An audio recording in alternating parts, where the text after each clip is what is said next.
Seja bem-vindo, você educador, recreador, educadora, recreadora, ao nosso Fala Educador Podcast, realização e organização da Brincadeiras e Jogos. Nós temos hoje o prazer de receber uma das maiores influências da recreação no Brasil e você vai conhecer comigo. Vicky, seja bem-vinda. Obrigada, é um prazer estar aqui com vocês, participando desse projeto e compartilhando um pouco, né, Claro. dessa história, dessa linha de pensamento também. Vicky, se apresenta para nós, conta um pouquinho da sua história, conta as suas trajetórias e por que nós estamos aqui. Bom, trabalho com recreação desde os 14 anos, né? Comecei em buffet, casa de festas e não imaginava que isso ia fazer parte da minha vida, assim, nessa intensidade, né? Quando eu fiz 18 anos, comecei a trabalhar em um acampamento, que eu tinha um grande sonho, que é o NR, não sei se vocês conhecem, mas... Tradicional. Incrível. E eu acho que o acampamento ele dá uma base muito boa pra gente como recreador, né? A gente cuida das crianças ali sem os pais, então tem muito essa veia pedagógica, educacional, então eu vim de um lugar, assim, uma boa escola, né? E aí, a partir dali, eu tentei encontrar formas de continuar fazendo o que eu amava, né? Então, tentei fazer algumas faculdades, passei algumas federais, cheguei a executar, mas não concluí porque eu não conseguia alinhar junto com a recreação. Perfeito. E, assim, eu precisava financeiramente também daquele trabalho e eu não queria fazer qualquer coisa, eu queria fazer o que eu gostava. E aí, eu fui identificando com a recreação e fui vendo que o nosso formato de fazer era muito diferente. E esse ano o Grupo Médico completa 10 anos aí de existência, que surgiu dessa ideia de trazer uma inovação para o setor, principalmente para festas, né? Então eu comecei com essa ideia de recreação em festas. E sempre fui uma pessoa muito criativa, em muitos lugares que eu ia, eu propunha coisas muito diferentes, nem sempre eram aceitas as minhas ideias. Então eu tive que criar o meu próprio lugar para que eu pudesse ter mais liberdade ali e construir melhor as minhas ideias e executar com as crianças, que eu acho que é a coisa mais legal. Um dos pontos que eu sempre acredito é que tem algumas áreas que todo recreador deveria passar. Né? Uhum. O acampamento é um deles, é uma área clássica. A gente fica diante de diversas faixas etárias, diversas programações, diversos espaços e como que a gente olha isso no âmbito mais global, né? Como também a área da hotelaria e a área de festas, né? Eu acho que são 3 áreas clássicas que o recreador ele deve passar. E o que você traz do acampamento, 10 anos atrás, talvez, para o grupo médico hoje em plena ascensão contemporânea da recreação? Olha, do acampamento eu trago a minha base. Perfeito. E eu lembro muito de um fundador lá do NR, que era Zezinho. Hoje em dia ele não é mais vivo, né? Mas lembro do meu primeiro evento, ele olhou e falou assim, pessoal, e aqui uma das regras número 1 é que todo mundo é igual a todo mundo. Então, se a gente não tem cadeira para todo mundo senta no chão. Então, essa regra sempre, assim, me norteou, né, bastante. Eu acho que essa questão também do contato com a criança, da segurança, sabe? Então, o acampamento, ele te traz muito isso. E essa mecânica de grandes jogos, que foi uma coisa que eu fiz questão de adaptar para festas. Que eu falei, nem em hotel tem, na verdade, os estilos de jogos feitos em acampamentos, né? Que a gente tem que aplicar com 300, 400 crianças, de uma forma organizada, em filas, mas ao mesmo tempo que seja divertido para todo mundo. Então, acho que esses são alguns ensinamentos, tanto a base de regras, né? Dali, da sua forma de pensar, da sua forma de tratar a criança, quanto essa parte da mecânica do jogo, que era algo que me encantava muito, sabe? Dinâmicas de roda cantada, mas sempre com um palco e muita criança na frente, sabe? Então, grandes públicos, assim. E aí, se você lida com grandes públicos, o que é uma festa com 50 crianças, né? Tem um ponto que eu acho que é legal do acampamento, que é quando a gente traz os diversos tipos de jogos. A gente fala da brincadeira cantada, a gente fala do jogo aquático, a gente fala dos grandes jogos, né? E o quão incrível é a aplicação de um grande jogo, né? Desde a sua elaboração, configuração, pensamento inicial até a finalização, né? O pós-jogo, né? Agora você me despertou uma curiosidade. Como que você traz esse grande jogo, por exemplo, para uma festa? Dá algumas dicas para nós. Bom, eu acho que você pode adaptar, né? Primeira coisa é você fazer adaptações ali, mas eu acho que Você entender um pouco do seu público, da faixa etária que você está lidando. A gente tem roupas, então hoje a gente não trabalha com figurinos super mega estruturados, que é uma outra linha de empresa, assim, acredito, né, para você trabalhar com essa parte. Então a gente tem figurinos-chave, que você consegue utilizar em várias temáticas, em eventos diferentes. E a gente trabalha bastante em cima de padronização por ficha técnica. Então, independente do recreador que conduz, a gente consegue manter um padrão, porque tem a regra, tem a forma de explicação, mas ao mesmo tempo não é engessado. Então tem uma linha ali de começo, meio e fim para o negócio funcionar. A música de fundo, então a gente pensa nesses detalhes imersivos também, porque tem que ser um ápice da festa, né? A gente entende que o grande jogo, todas as crianças têm que participar. Se nos outros momentos da festa elas estão comendo, estão correndo, estão no cama elástica, no grande jogo a ideia é que todos se juntem ali para aquela explicação. E usar dessas ferramentas como a música, um personagem, um figurino, mesmo que simples, mas por favor que não apareça o seu uniforme, porque tem gente que usa, né, a fantasia por cima do uniforme, acho que perde um pouco a ludicidade.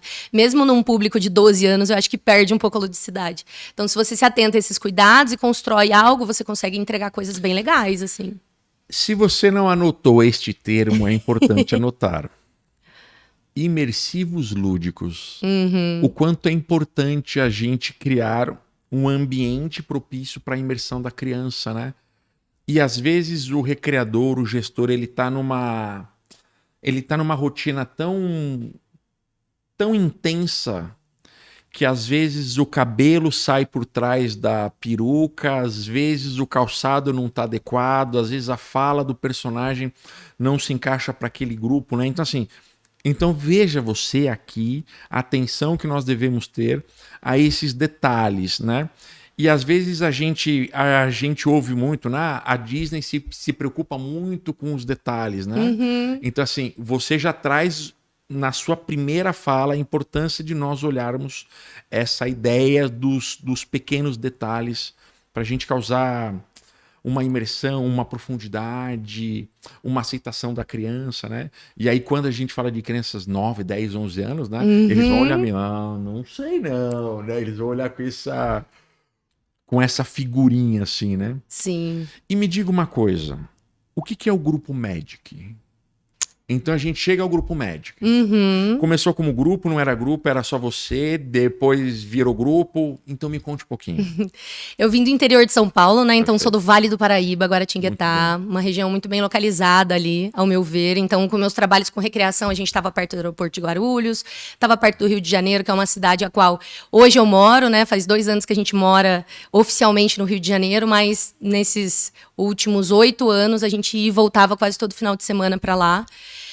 Tudo começou comigo mesmo, como recreadora freelancer, e aí eu percebi que a minha agenda estava ficando muito difícil de conciliar, e chega um certo momento que a gente fica se perguntando, né, poxa, até quando eu vou ter energia para estar ali no front e tudo mais. Eu tinha essas ideias também muito diferentes, e eu sempre tive uma visão de negócio também. Então, sempre, por exemplo, eu trabalhava no acampamento, eu comprava algumas coisas para revender para os monitores, tipo relógios, coisas que eles iam usar no dia a dia. Então, eu sempre tive essa visão. Mas essa visão sua que sempre me encantou, ela é autodidata ou ela tem uma formação em algum local ou tem inspiração em alguém?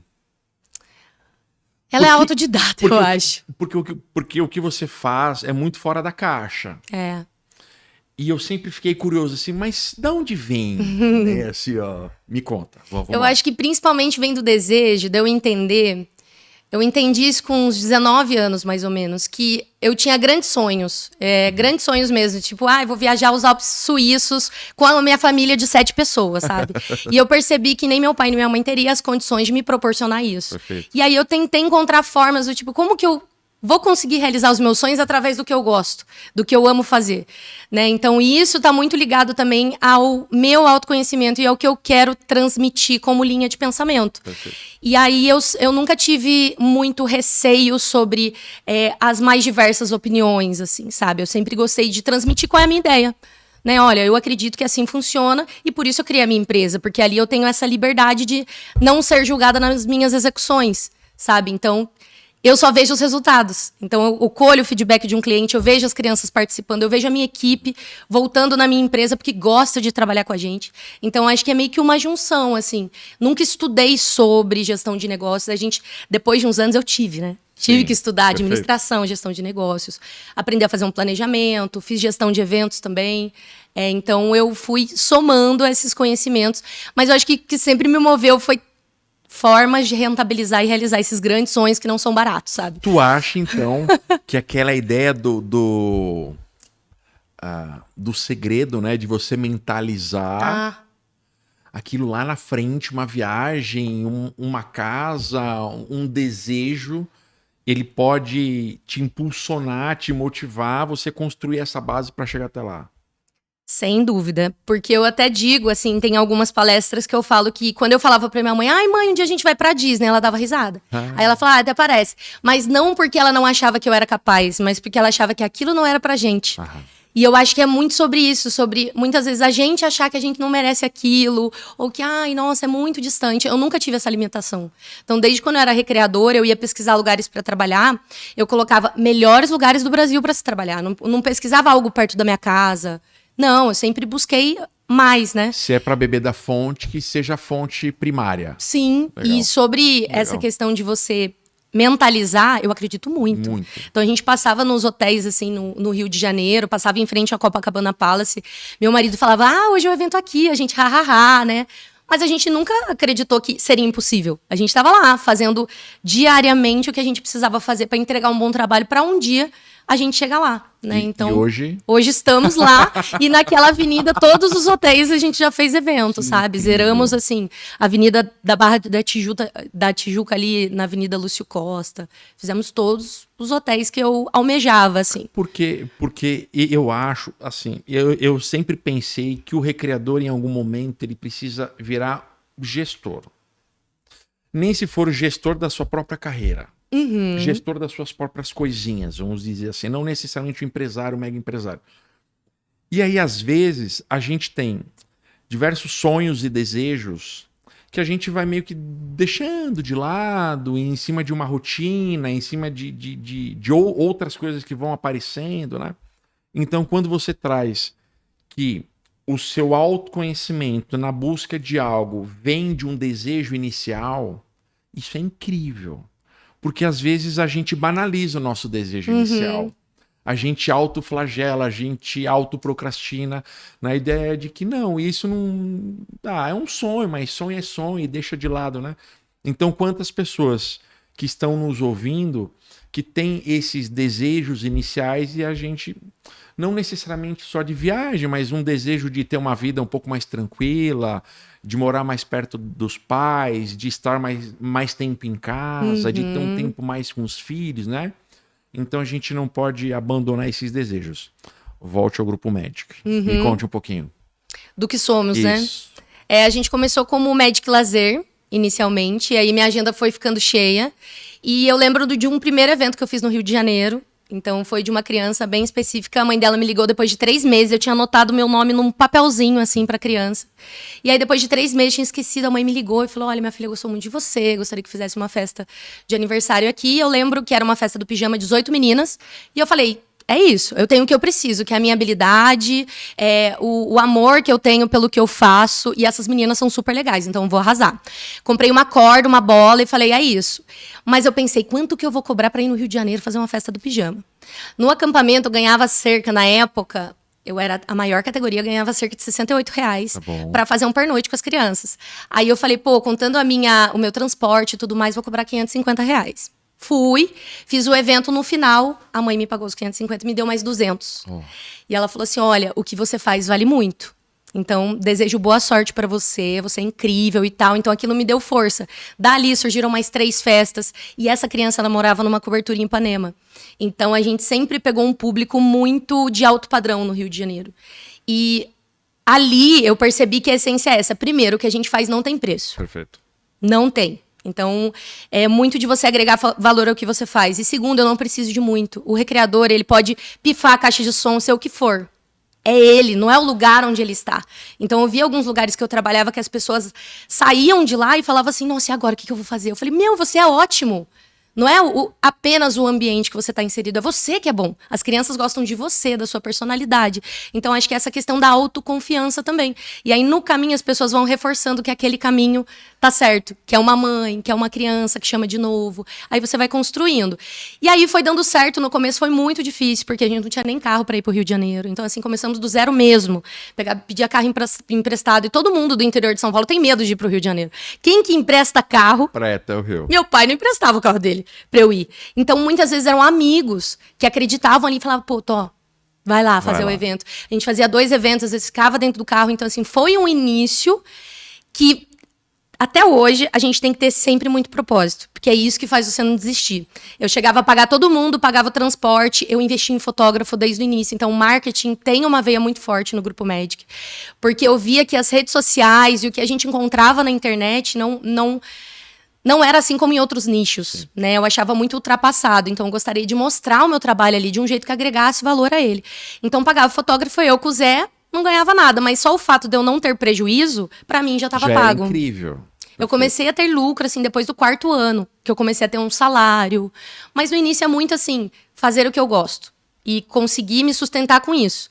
E aí, hoje, eu consigo ter uma boa qualidade de vida, mas eu tô plantando isso há muitos anos, né? Mas minha meta era até os 30 já ter o poder de escolha. Porque no começo eu não conseguia escolher muito. Era final de ano, eu tava trabalhando, era Dia das Mães, eu tava trabalhando.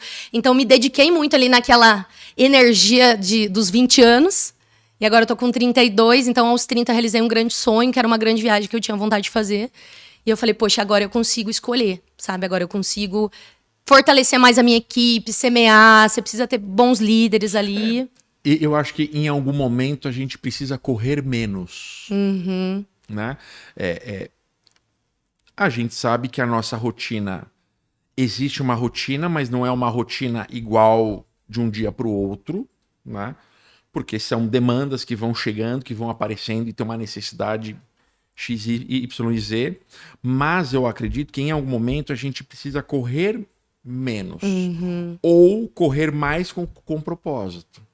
Porque eu consigo acelerar algumas demandas se eu tenho um propósito muito bem alinhado. E aí eu acredito que dentro da nossa área existe uma não preocupação com esse propósito. Então a gente encontra diversas pessoas que trabalham há não sei quantos anos, que eles estão sempre correndo. Tem essa necessidade de trabalho, de dinheiro, de sustento, mas daqui a pouco o tempo passa, né? E o tempo passa, e aí, né? Eu tô completando esse ano 27 anos de recreação, né? Então, assim, da mesma forma, comecei com 16, 17 anos, hoje com 43, você faz as contas. E aí, em algum momento, a gente sempre fica pensando assim, aonde eu poderia ter acelerado mais ou acelerado menos, né? Nessa ideia. Eu queria saber, você já me deu uma ponte, que eu sempre fiquei curioso. E essas viagens que você faz? Essas viagens internacionais, essas viagens nacionais, o quanto você já contou que tem um desejo, um sonho para isso, né? Foi algo construído. E o que você viu que dá para trazer para perto? O que você viu de muito diferente? O que você viu, conseguiu aplicar e deu errado, sabe? Me conte um pouquinho dessas experiências internacionais e nacionais também, claro. Eu acho muito legal porque a gente falou sobre os nichos de atuação. Sim. E um nicho que eu atuei muito foi em viagens de formatura. E eu comecei a me envolver justamente pelo desejo de viajar. Então eu falei, poxa, eu quero viajar para fora, não tenho dinheiro, né? Então como é que eu posso ir através do meu trabalho? E aí eu trabalhei muitos anos no início da Maze, né? Que é uma empresa também de viagem de formatura. E tive a oportunidade de ir com eles a primeira vez para Cancún. E quando eu fui para lá, eu falei, caramba, na minha visão, né? Como eu sempre tive isso muito latente dentro de mim, quando eu realmente realizei aquilo, eu falei, gente, olha onde o nosso trabalho pode nos levar, né? Olha esse lugar, é o 3º maior polo hoteleiro do mundo. As baladas que a gente vai, tudo isso são referências, né? Cocobongo, quem já teve a oportunidade de ir numa balada show com uma Cocobongo. Então, comecei a observar bastante esse estilo e vi que isso fazia muito sentido no nosso negócio, né? No que eu tinha escolhido para mim.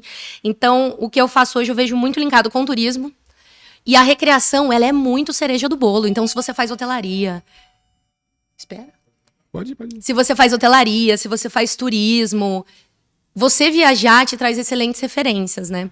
E ali foi o meu primeiro insight. Depois eu fui investindo, né? Investi no meu primeiro intercâmbio na África do Sul, onde eu tentei trabalhar ali o meu inglês. E fui observando muito a forma de recreação. Fui para Portugal também, com um olhar de tipo, será que um dia a Magic pode vir aqui fazer uma recreação? Então sempre tive esse olhar de negócio, porque muitas vezes, principalmente nos últimos anos, né? Eu tava observando assim que, poxa, no Brasil, graças a uma dedicação, graças a muito trabalho, eu atingi um nível, assim, que eu realizei muitas coisas Sim. que eu tinha o desejo. Sim. E eu sou eu sou bem visionária. Então eu fico muito imaginando, tá, para além disso, o que mais eu posso fazer? Porque eu vejo um diferencial muito grande. Eu já fiz navio, né? Não trabalhei, mas eu fui não da tripulação. Fui passageira, né? De navio. E a maioria dos líderes de entretenimento também eram brasileiros. Sim. E quando a gente conhece a fundo, assim, pô, esse cara é muito bom. Aí você vai conhecer, é brasileiro. Aí você fala, poxa, eu acho que essa questão do entusiasmo, da nossa alegria. Mas principalmente, você vai num hotel de alto padrão. Depois de alguns anos, eu tive a oportunidade de fazer a minha especialização em gestão de projetos em Cancún, porque eu me apaixonei pelo México. E eu vi aqueles hotéis gigantes, eu falei, eu preciso voltar aqui, com o tempo. Então, voltei 2 vezes como monitora, eu falei, não, preciso vir sem ser monitora. Sem monitora. Aí eu fiquei 3 meses, né, imergindo ali, e você vê num hotel muito top, você vai no Espaço Kids, são brinquedos, e o recreador pintando com a criança. O recreador brincando no máximo de um pega-pega, sabe? Eles têm animadores de festas e baladas muito bons no México. Mas a recreação, do jeito que a gente faz aqui, com atividades dirigidas, grandes jogos, o pessoal nem imagina o que é um grande jogo. No máximo, acampamento nos Estados Unidos, eles devem ter algo parecido. Mas é muito único a forma com que a gente faz aqui. É muito único. E você vê muitas pessoas já vivendo disso e traçando carreiras de longo prazo através da recreação. Em outros países, não. Eu vejo muito que é um bico, ou são professores, ou são... É muito específico. Então, eu vi muito isso pra fora, entendeu? Então, eu ainda tenho muita vontade de fazer mais coisas. Eu almejar um agenciamento de profissionais para outros países. Mas é mais ou menos isso. E aí sempre me trouxe essas bases de muita referência também. Eu fui, em 2016, eu fui pra Argentina para um congresso, lançar livro e tal. E aí era um congresso de ócio e tempo livre com países vizinhos, né? Porque o Brasil ele tem uma situação que é somente a gente fala português. Então, os nossos vizinhos estão todos se comunicando e a gente fica meio de fora. E aí eu lembro que foi eu e o Xing, nós éramos os únicos brasileiros. E aí, quando eles começaram a falar da recreação, era algo assim, recreação em área rural. Eu falei assim, nossa, mas diferente. Nós não temos casas de festas na Argentina, por exemplo.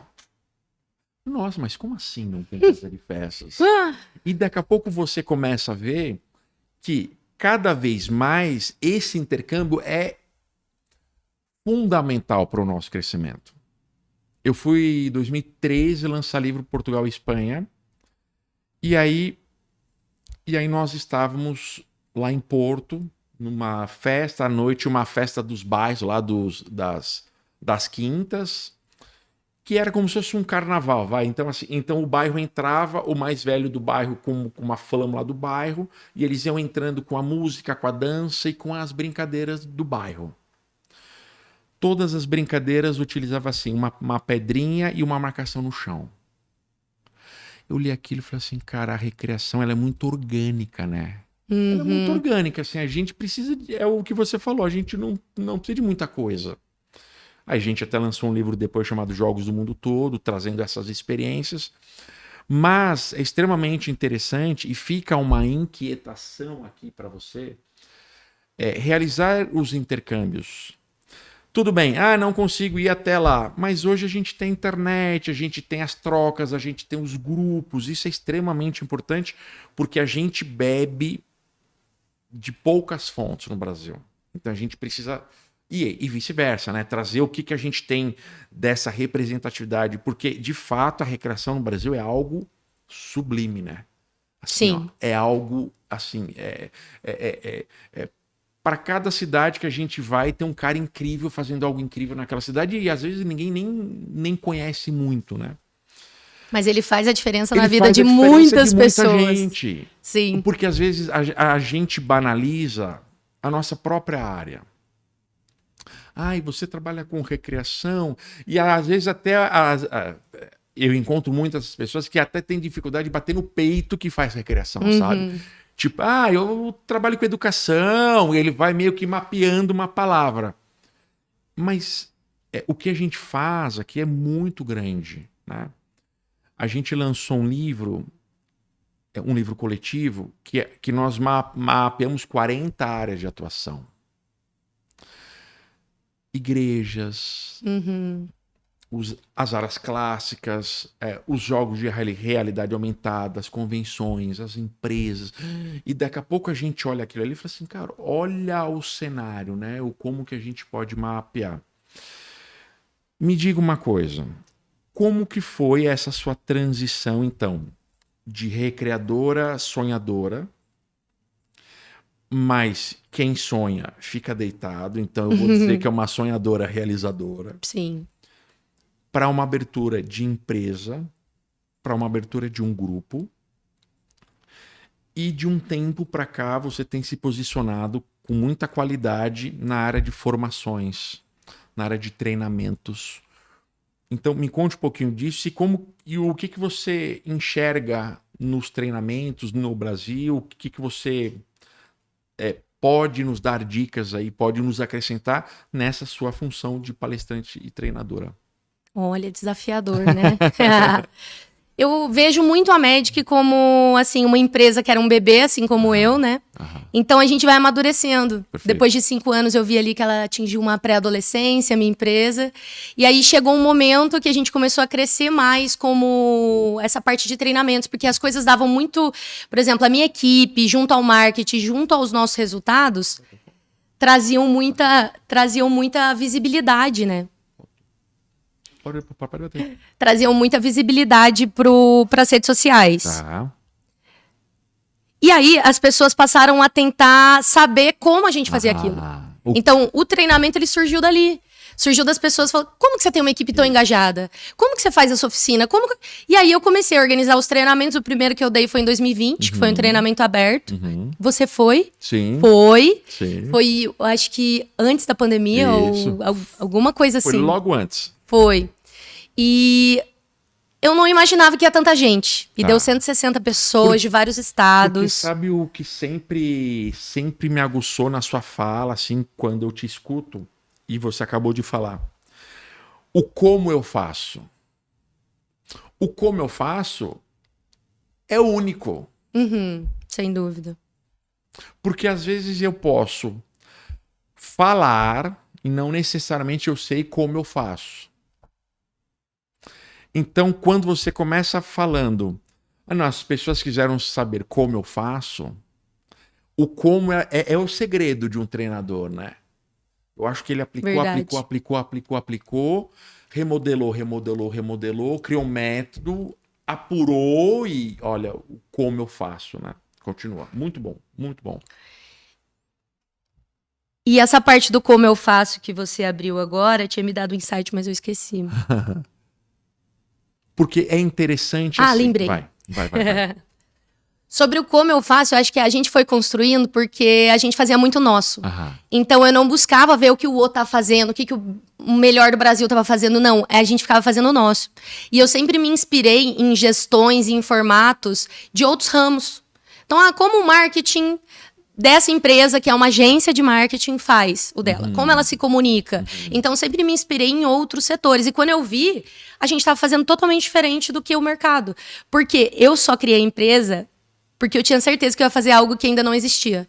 Sabe? Porque quando você vai no Sebrae abrir uma empresa, a primeira coisa que ele te pergunta é: o que você vai fazer de diferente? Por que você quer empreender? Por que você quer abrir uma nova empresa? E isso eu tinha muito claro para mim, que isso aqui ninguém tá fazendo. Sabe? Porque eu já tinha feito pesquisas, eu ainda faço muitas pesquisas. Vejo, busco referências, assim, mas a maioria das minhas referências eu busco de fora. Tanto fora do nosso segmento, quanto fora do país também. Então, acho que isso fez a gente criar algo muito único. E aí, a prática, né? A prática vai te modelando ali e vai te fazendo errar menos. Vicky, quando eu me arrepio, eu preciso falar. Porque você traz uma outra concepção disruptiva na nossa conversa. Porque geralmente eu crio algo olhando para o lado. Uhum. Ah, como que ele faz? Como que ele conversa com o seu cliente? Como que ele manda avaliação? Se manda avaliação.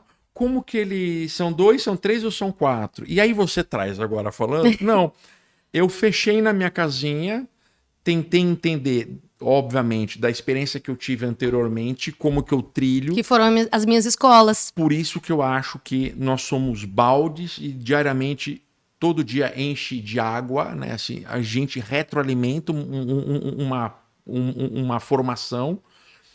Então, ao invés de você olhar para fora, tu olhou para dentro e você foi ganhando tempo com essa experiência, né? Criando-se os métodos, os caminhos. Agora, calma. E o que você viu nessa formulação até aqui que você fazia antes e não faz mais? Ou porque o mercado mudou, ou porque a empresa mudou, ou porque o direcionamento mudou? Vou dar o meu exemplo. Nós começamos com a empresa em 2000, foi nosso CNPJ. Nós quisemos muito trabalhar com personagens, esses clássicos, e a gente viu que a gente não daria conta. Financeiramente não daria conta de vendas, e aí nós recuamos. E aí, por necessidade minha, até mesmo de formação, por conta da minha gagueira, acabei indo para a área de circo, por exemplo. Então a gente foi para um caminho, olhou que não ia dar certo e nós mudamos. Então, assim, na sua trajetória, o que você já fez enquanto recreador, enquanto empresária, algo que você dedicou, não deu muito certo e recuou? Diga lá. Teve. Eu cheguei a ter 8 funcionários CLT e um fluxo de eventos alto, consideravelmente alto. E ali eu percebi que eu não estava preparada para gerir aquelas pessoas, principalmente internamente. Porque eu sou muito boa coordenando 20 recreadores, 30 recreadores, mas o dia a dia... E assim, eu trabalhava final de semana e segunda-feira o pessoal, como era CLT, tinha tirado folga e segunda-feira eles queriam um direcionamento. Então, eu me senti muito pressionada e muito desafiada a manter o meu padrão de qualidade. E aí a gente decidiu reduzir o nosso time consideravelmente. Então, hoje somos 4, mais eu e o Zé, né, em cargos estratégicos, e aumentar o valor e também o valor percebido das minhas entregas. Então, hoje a gente faz muito menos eventos e cobra mais por eles. Mas eu tenho certeza do padrão de qualidade dessas entregas. Então, a gente passou a trabalhar mais com o alto padrão e a exclusividade, do que com a quantidade. Que me desgastava muito. Nessa de você... Tem muita gente que vende a festa e depois vai saber quem que vai executar. Eu nunca fui assim. Eu também não. Para eu fechar, eu preciso saber quem é que vai executar para eu confirmar para aquele cliente. Então, numa dessa que muitas vezes você se queima a empresa, né? Como que você vai cobrar mais se naquele evento a sua entrega foi inferior?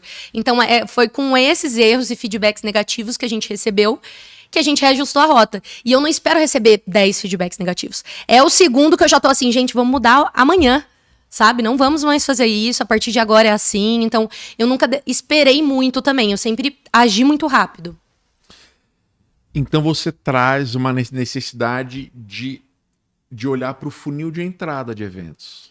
Né? Porque, nossa, eu estou fazendo 30 por final de semana, mas eu tenho capacidade operacional para isso, capacidade técnica, capacidade de trabalho, né?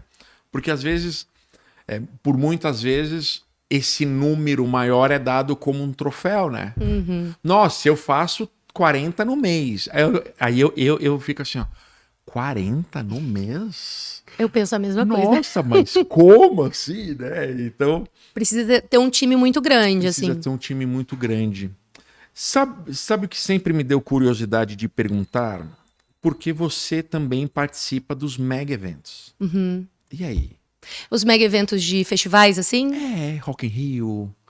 Como que é isso, assim? Como que é a sua experiência? Como que você olha para isso? Que isso é interessante. E sempre foi meu sonho também trabalhar nesses eventos. Então, assim, quando eu vi um Rock in Rio, eu não via eu lá na frente curtindo o show, eu via eu trabalhando no Rock in Rio.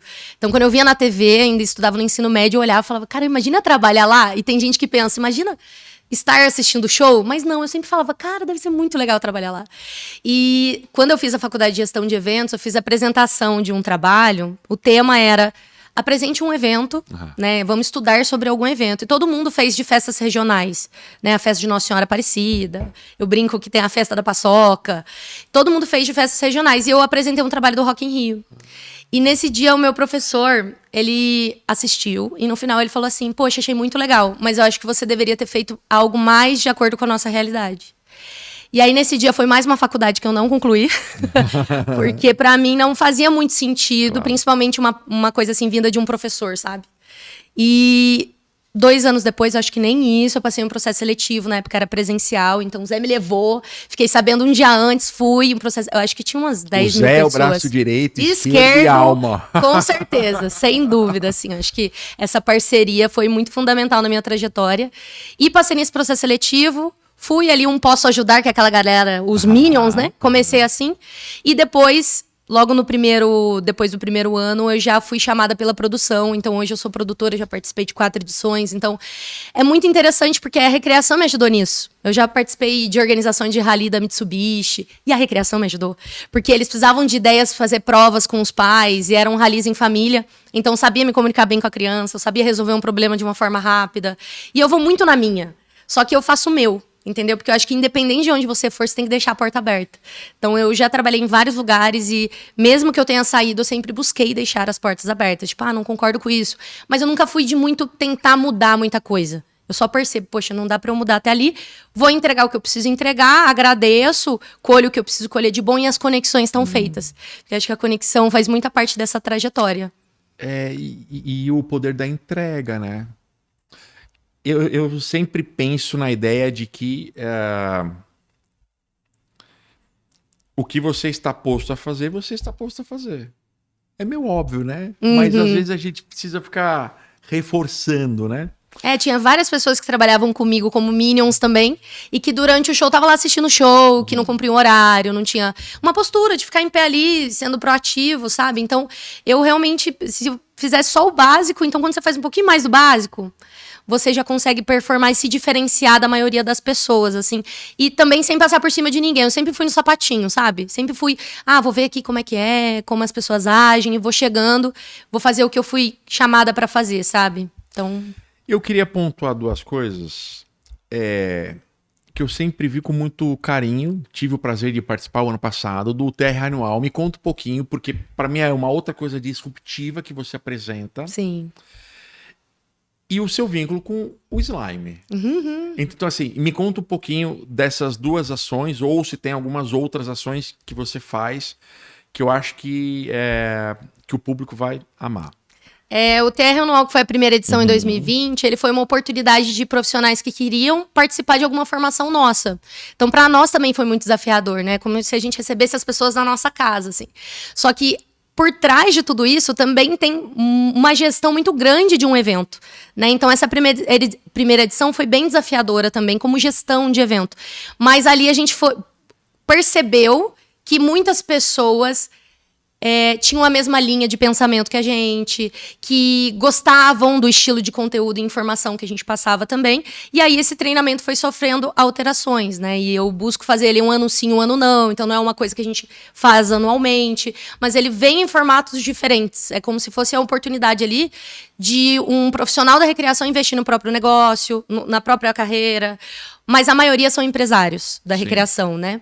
E aí a nossa outra edição já foi voltada para empresários. Então já tiveram conteúdos mais voltados à gestão de equipe, cultura empresarial, coisas assim. E por que eu fiz? Porque eu sinto uma necessidade no mercado sobre isso.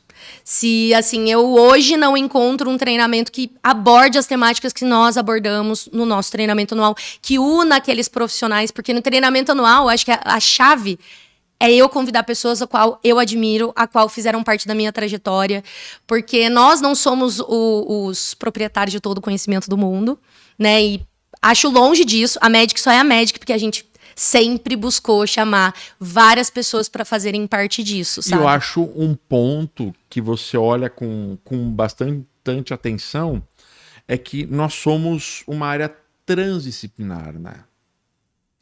Então, assim, você traz a Lilica, por exemplo, que é um negócio incrível. Mas que às vezes você olha e você fala assim, mas aonde se encaixa? Daqui a pouco, aquilo se encaixa de uma forma incrível. Aí você traz um empresário, você traz um gestor, você traz um recreador. Então, eu sempre vou dizer que a recreação, o recreador, o gestor, ele precisa beber de outras áreas. Né? É a área da sociologia, da filosofia, da gestão, da pedagogia, da educação física, do turismo, da hotelaria. Então são várias áreas que por isso tem essa necessidade sempre do estudo, né? De você estar sempre conectando, estar sempre conversando. E esse olhar, eu não sabia que você tinha esse olhar curioso. Eu gosto do olhar curioso, né? O que será que aquela empresa de marketing faz que eu poderia olhar para cá, sabe assim? Porque eu acho que esse olhar curioso também ele é um olhar genuíno, né? Ele é um olhar puro, porque para você olhar para o outro e tentar trazer para cá, eu preciso olhar sem o julgamento, né? Eu olho e trago, né?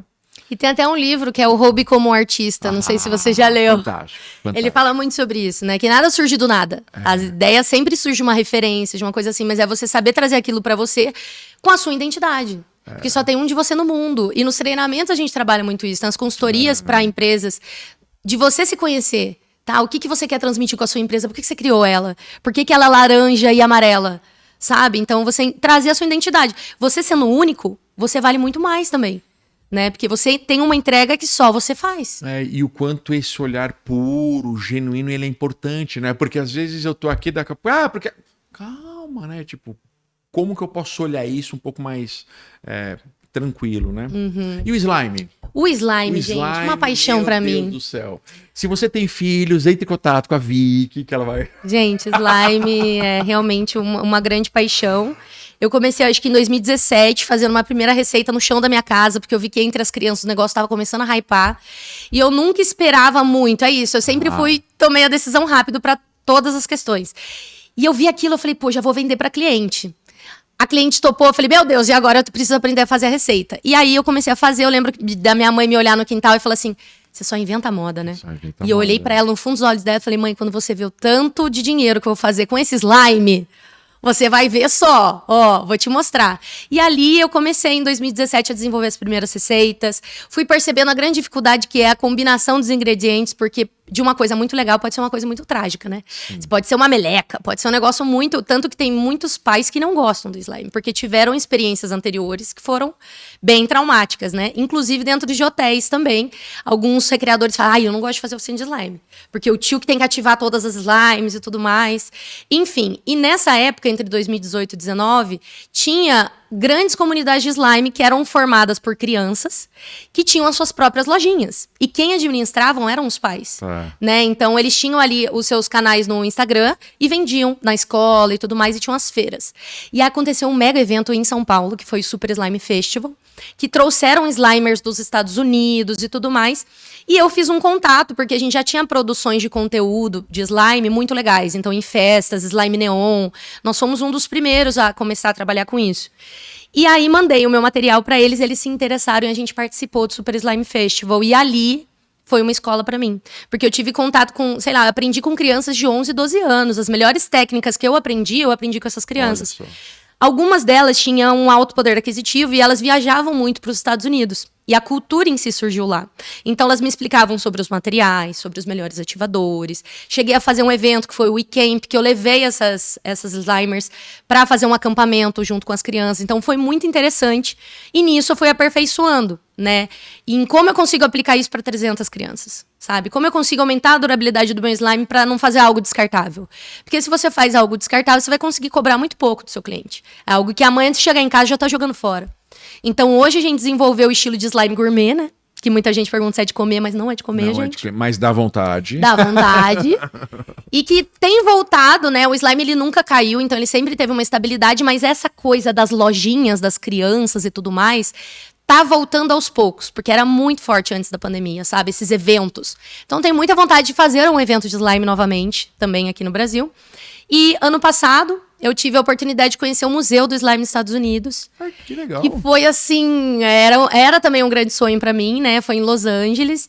E ele é todo um museu criado em cima disso. Ele é de uma artista plástica que já foi pra Forbes, recebe, tipo, Kim Kardashian no museu. Então, é muito divertido, porque ele é imersivo, ele tem várias salas. No final, você faz sua própria slime. O slime, ele tem vários tipos. Ele não é só o slime tradicional que você conhece. Ele tem vários tipos em combinações diferentes, de texturas, de aromas.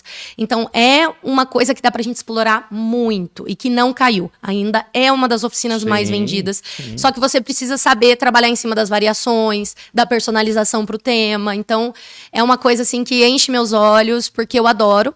E na Europa ele é mais vendido para adulto do que para criança. Então é uma oficina, por ser anti-estresse, todas essas questões, é uma oficina muito voltada assim que atrai a atenção também dos pais. A criança tá fazendo, mas o pai tá aqui, ó. Nossa, mas o que é isso? Slime assim eu nunca vi. Eu falo, você quer tocar? Então você consegue trazer essa interação do pai, despertar a vontade dele tirar uma foto. Então é um marketing ali orgânico que acontece com uma oficina dessa. E mais uma vez você traz atenção aos detalhes, né? Aos produtos, à personalização. No seu curso online você fala da preparação da bancada, dos materiais. Parece uma gastronomia, né? Tem todo o mise en place. E tem. É isso, né? Então, às vezes... Então, por isso que eu falo que às vezes a gente precisa desacelerar algumas coisas, né? Você vai chegar no evento correndo, monta e senta lá e faz, daqui a pouco você fala assim, nossa senhora... Até o slime sentiu, né? Sente. Tipo, ele dá uma... Agora, me diga uma coisa. Você está começando... E atenção você, deixaremos o link aqui embaixo. Você está lançando um livro. Sim. E aí? Me conta este livro, mais uma vez, disruptivo. Me conta. De onde surgiu a ideia? Por que da ideia? Conta pra galera. Qualidade incrível. O nome maravilhoso. Conta pra eles. Esse livro primeiro surgiu na ideia de ser um documento digital, né? Que ia ser compartilhado aí mais para fora do Brasil, então Estados Unidos, Austrália, Nova Zelândia, mais em regiões assim, por entender o que a gente faz é muito diferente, do que o brasileiro faz é muito diferente, a nossa forma de recriar e tudo mais, e também de ser um documento mais prático, o qual a pessoa possa ler ali em poucas páginas, seja um livro de consulta, o qual ela conseguisse efetivamente trabalhar em cima dessas atividades, seja numa festa em casa, um pai compre esse livro e consiga trabalhar com ele, quanto um profissional que queira abrir um novo negócio em outro país, com essas atividades que a gente ensina no livro, a pessoa ela já consegue ali ter uma performance muito diferente. E aí, quando eu recebi a primeira versão, eu falei, caramba, isso aqui tá muito bom. Isso aqui pode ser muito efetivo pro brasileiro também. Ele ter essa reflexão sobre a recriação contemporânea, sobre como ter a atenção, porque eu foquei bastante em crianças de 6 a 12 anos, porque é o público que nós atendemos hoje. Eu sempre fui a tia do 7 a 12, sabe? Mas hoje, analisando, eu vejo que dá pra gente envolver a criança de 6 anos também, e é uma faixa etária muito específica. Perfeito. E que muita gente tem muita dificuldade, né? De, como que eu vou puxar ali uma coisa assim, uma criança que é nativa digital, né? É da geração alfa, nem tudo atrai a atenção dela, como que eu posso ser descolado, trazer uma atividade que gera esse interesse. Então a gente trouxe toda essa contextualização com o jeito brasileiro de recriar, para ser ali um guia, que é o nome do livro. O jeito brasileiro de recriar. Achei incrível. Sim, e aí a gente mostra um pouco dessa nossa personalidade, principalmente do fluxo de um evento, né? Dos tipos de intensidade. Então, é uma atividade para cada intensidade. A gente explica essas etapas de intensidade de uma forma muito prática, assim, sabe? A minha linguagem, ela sempre foi muito objetiva e muito clara, porque como eu dou muito treinamento para recreador, muitas vezes se a gente tenta trazer linguagens muito técnicas, eles não absorvem na prática. Perfeito. E a minha base de experiência prática me traz essa facilidade na comunicação, sabe? Então, acho que é um livro que pode ajudar tanto o recreador quanto o empresário, sabe? Quanto para você presentear um recreador da sua equipe também ali, mostrar que você acredita no potencial dele, entendeu? E a importância de buscar conhecimento. E o que a gente pode fazer um bate-bola aqui de o que o brasileiro traz do jeito de recriar, assim, uma curiosidade. Porque, por exemplo, eu enxergo o brasileiro muito empático. Uhum. Assim, às vezes ele propõe uma atividade, ele percebe que não é o melhor caminho, ele observa os jogadores e ele é capaz ali na mesma hora de fazer uma mudança, de perceber e daqui a pouco surge um novo jogo, daqui a pouco aquelas crianças voltam para ação, né? Então assim, para mim o primeiro é o empático. E aí? Eu acredito muito que é a criatividade e a mecânica do jogo.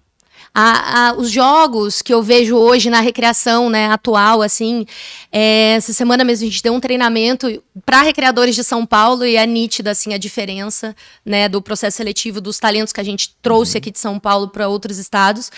E, assim, o que uma bandeirinha, um pique-bandeira pode se transformar se você muda o tipo da bola, muda a regra, muda, sabe? Então, é esse feeling da criatividade, da variação e da mecânica de jogo que eu acho que é muito única no Brasil hoje, assim, sabe? Eles brincam, mas eles não têm a queimada ameba, eles têm o dodgeball. É isso aí. Sabe? A gente tem a queimada ameba, queimada xadrez, tem a queimada Big Brother, quando tá rolando Big Brother, a gente faz queimada Big Brother. Então, acho que são essas variações que a gente busca transmitir ali no livro, e que com essa base você consegue variar, né? E é uma coisa que funciona. Simplesmente funciona para qualquer criança do mundo. Eu sei que eu já tive a oportunidade de aplicar em outras nacionalidades. Os hotéis que a gente atende vêm muitas outras nacionalidades por ser no Rio de Janeiro.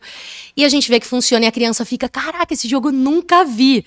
E a gente sabe que nunca viu, porque eu já viajei e já vi que é o básico, sabe? E a gente tem esse poder de trazer novas regras durante o jogo, né? Então começa assim, não, agora só com um pé só.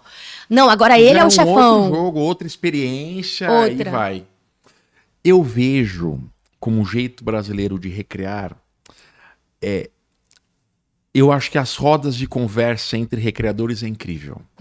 Verdade. Acabou o dia no hotel, aquela rodinha. No acampamento, na festa, o cara que vai pra festa com mais 3 amigos no carro. Então eu vejo que nós temos muitas trocas. Verdade. E eu acho que essas trocas, elas potencializam várias coisas dentro do nosso cenário, né? Então, por isso que eu sou muito favorável aos projetos de imersão, por exemplo. 3, 4 dias fechado num hotel, só falando disso, sabe? Só vivendo isso. Porque eu acho que essas trocas, eu não sei se em outros países acontece, mas eu acho que isso é muito rico para nós, né? Porque você mescla o cara que tem 20 anos de ar, o cara que tem 30, o cara que está começando, o outro que foi chamado porque o outro faltou em cima da hora e nunca fez. Daqui a pouco o cara já está antenado, interagindo. Eu acho que é um ponto importante. Porque eu vejo as recreações, por exemplo, na Disney, até no navio da Disney, tem alguns recreadores que trabalham lá hoje, e eu consigo acompanhar um pouco do trabalho, que eu acho impecável. É muito estilo show, né? Então tá muito ligado com a animação em si. Ele tem ali, mas é um teatro com dança, tem um desafio e tudo mais, mas essa recreação mesmo de um grande jogo, fazer uma mecânica, assim, é um pouco mais rara de se ver lá fora. E essa questão da troca dos recreadores, acho que você pontuou de uma forma muito boa, porque, por exemplo, uma temporada de uma colônia de férias ali que você precisa atender um mês. Se a equipe não troca entre si, não surge um novo jogo. E se você trabalhar isso na sua equipe desde o começo, vai virando automático para eles. E amanhã, o que a gente vai fazer? Vamos fazer isso. Então surgem de detalhes, às vezes, principalmente ouvir a criança. Eu falo para eles, maior fonte de ideias é vocês ouvirem as crianças. Básica. Saem jogos maravilhosos, assim. Porque eu acho que a escuta nos dá várias informações. Me dá uma informação que é um feedback. Nossa, que legal. Opa, guardei. Mas me dá uma possibilidade que eu falo que o jogo tem 3 etapas. Tem a etapa da recorrência, que é quando você explica e ninguém entende nada. E aí você tem que explicar novamente, né, para o jogo acontecer. Depois da etapa 2 vem a etapa do entendimento. A criança entendeu. Quando ela entende, você pode dar um passo para trás que ela joga, que o jogo acontece. A terceira etapa eu vou chamar de criatividade, que é quando a criança vem e fala assim, ô tio, que tal 2 bolas? Aí você fala assim,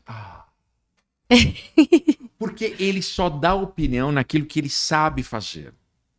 E daqui a pouco, mas quantas vezes essa opinião o cara fala assim, Não, vai lá e depois a gente faz. Aí você fala assim, perdeu. O máximo. O cara passou pela fase do entendimento, entendeu, jogou, agora ele é capaz de analisar aquilo e dar palpite, dar ideias. Daqui a pouco você fala, a escuta, o que você traz de escuta é fundamental. Você deixa passar porque você não tá atento a essas informações, né, durante o jogo. Porque surgem coisas maravilhosas, isso aí. E é muito interessante, eu gosto muito de conversar com você também, porque você traz muito essa bagagem teórica, e que é uma bagagem que, assim, eu gostaria de me desenvolver mais até, sabe? Porque eu sou muito prática mesmo, eu sou da prática, isso aqui funciona. Tá. E eu aprendi a desenvolver o método, a analisar o porquê que eu acho que isso aqui funciona. Perfeito. Então, a minha forma é meio assim. E aí, quando você traz e fala, não, isso tem um embasamento, porque tem isso, eu falo, caramba, olha. Porque eu acho que isso foi embasado porque foi sentido. Né? Então. Mas eu falo que eu trago as coisas teóricas, porque eu, como um bom gago, eu preciso estudar aquilo que eu falo, né? Porque sob pressão, Entendi. o gago não funciona, né? Ele precisa estar bem pautado. Vicky, nós estamos caminhando ao fim. Deixa uma mensagem para a nossa audiência, para a sua audiência, um insight. Eu acredito, já falei com você pessoalmente, o quanto você é importante para a nossa área, por ser uma mulher, por ser uma recreadora de base, uma empreendedora. Mas eu acho que a gente vai além numa ideia de você sempre trazer o disruptivo. E no disruptivo mora o medo também. É algo que você não sabe o que acontece depois. Então, eu sou muito fã das pessoas que pensam no disruptivo, sabe? Porque o disruptivo você tende a romper, né? Tu rompe um cenário que você acreditava e daqui a pouco nasce um outro movimento, né? Então, assim, você é muito importante para nós. Você sabe o quanto de pessoas tem ao seu redor ali te inspirando, né? Buscando essa sua fonte. Deixa para nós ali um recado, uma mensagem, como as pessoas te buscam também nas redes sociais. Bom, pessoal, acho que a base é você ter propósito. Vamos naquele clichê, que foi o que sempre norteou minha vida, que foi o que fez a gente chegar até aqui. Que é realmente siga o seu propósito, siga o que você ama fazer e vá em frente, entendeu? Se precisar de alguma informação, alguma ajuda aí ao decorrer do seu caminho, conte com a gente, a nossa equipe, a nossa forma aí de trabalhar, o que a gente acredita com muito respeito, com todos os profissionais da área que chegaram antes, que vão vir aí depois também, que tem pessoas aí da nova geração fantásticas. A gente está mudando aí as gerações das lideranças de recreação e de empresários. Então, eu fico muito feliz em ter essa representatividade, em mostrar para vocês tudo que vocês podem conseguir e conquistar através da recreação, independente se é mulher ou não, sabe? Você tem o seu espaço, o que você faz é único, você é a única e nunca duvide disso, beleza? Eu acho que é isso. Quiser nos encontrar, @vic.fiona, grupo.medic. Muito bem. E o livro também, né, gente? Que tá lindo, viu? Tá capa dura. Maravilhoso. Tá lindo. Isso aí é uma coisa para vocês guardarem mesmo. E eu tô muito feliz com essa realização, esse convite, em poder registrar isso, porque eu acho que isso também é legado, né? A forma com que você deixa a sua mensagem ali. Porque eu tenho certeza que daqui 100 anos alguém vai dizer, segundo tal autora. Porque escrever um livro é um ato de muita generosidade. Porque a gente sai do que eu penso, entrego isso às outras pessoas. E em algum momento esse livro vai chegar na casa de pessoas que você não faz ideia quem são. Não faz ideia. Às vezes ele pegou num sebo por R$10, às vezes ele comprou no lançamento, às vezes ele te ouviu falar, ou ele ganhou de alguém, ou ele achou jogado. Quando ele abre, o livro chegou na casa de alguém. Né? Então são várias conexões que o livro nos traz. Né? Agradeço muito sua presença. Zé, seja sempre bem-vindo. Flor, vem cá dar um oi, Flor. Estamos com a presença da Maria Flor. Vai lá, Zé. Inédita. Vai lá também, Zé. Duas presenças inéditas aqui, ó. Duas presenças ilustres com a gente, né, Flor? Esse é muito mais do que um podcast, é um bate-papo, mas eu acho que é uma inspiração, né? Sobre sonhos iniciais, desejos, propósitos e como que um caminho pode nos dar a possibilidade de fazer diferente, né? Então, o fazer diferente requer intensidade, né? Eu até fiz uma tatuagem nova essa semana. Uma frase Que chama leve na alma, intensa no coração, feliz por escolha. Então, assim, o quanto que a gente pode trabalhar e também ser feliz, né? Dentro dos nossos propósitos. Exato. E a colheita é consequência. A colheita é consequência. Então, se você ficou até aqui, siga Vicky Fiona nas redes sociais, Grupo Magic. Obrigado, Zé. Obrigado, Florzinha. E um grande abraço. Um grande beijo. Valeu. Tchau, tchau.